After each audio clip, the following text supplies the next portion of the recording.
రూపాయలు చెప్పున fee collect చేసి భోజనాలు అదంతా అక్కడే ఏర్పాటు చేసేసేటట్టు సంస్థే. పోనీ ఆ కాంట్రాక్ట్ అన్నా ఇతనికి ఇచ్చారంటే ఇవ్వలేదు, సదరు సంస్థే నడుపుకుంటుంది.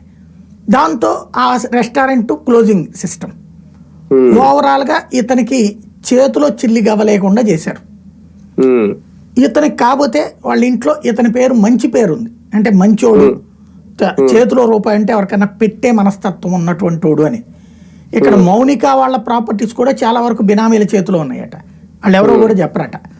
దానివల్ల అమ్మాయి సఫర్ అవుతుందట. వీళ్ళిద్దరూ ఫైనాన్షియల్గా ఇబ్బంది ఉన్న వీళ్ళ మంచితనాన్ని దృష్టిలో పెట్టుకుని పెద్దవాళ్ళందరూ కూడా ఏది వాళ్ళ అమ్మ పిలిచినప్పుడు నాన్న పిలిచినప్పుడు ఇంటికి వెళ్తున్నటువంటి సందర్భంలో జాగ్రత్తగా ఉండమని చెప్పి చూసుకోమని చెప్పారట. తండ్రి దగ్గర విలువ పొందమని, విలువ పొందుతూనే ఉన్నారు. కానీ ఇక్కడ ఇంటర్నల్ ఫైట్ ఏం నడుస్తుందంటే ప్రాపర్టీస్లో మళ్ళీ ఇతనికి వాటా ఎక్కడొస్తుందో అన్నటువంటి ఉద్దేశంతో ఏదో డిస్ప్యూట్ క్రియేట్ అయినట్టుంది. ఎందుకంటే ఇప్పుడు అందులో మంచు లక్ష్మికి ఒక 100 కోట్ల దాకా ప్రాపర్టీ సెటిల్ చేశారట, ఒక బిల్డింగ్ అది కూడా ఇచ్చారట హైదరాబాద్ అమ్మాయి. విష్ణు పేరున ఉన్నాయి, మనోజ్ పేరున ఒక పైసా లేదు. ఏమీ లేకుండా ఇప్పుడు నెలవారీ ఖర్చులన్నా ఉంటాయి కదా, వీళ్ళు సినిమా సెలబ్రిటీలు అయినది మాత్రం ఆకాశం నుంచి డబ్బులు ఏమి ఊడిపడవు కదా, వాళ్ళ ఖర్చులు వాళ్ళే చూసుకోవాలి, ఇంకా కొంచెం గ్లామరస్ జాగ్రత్తగా చూసుకోవాలి.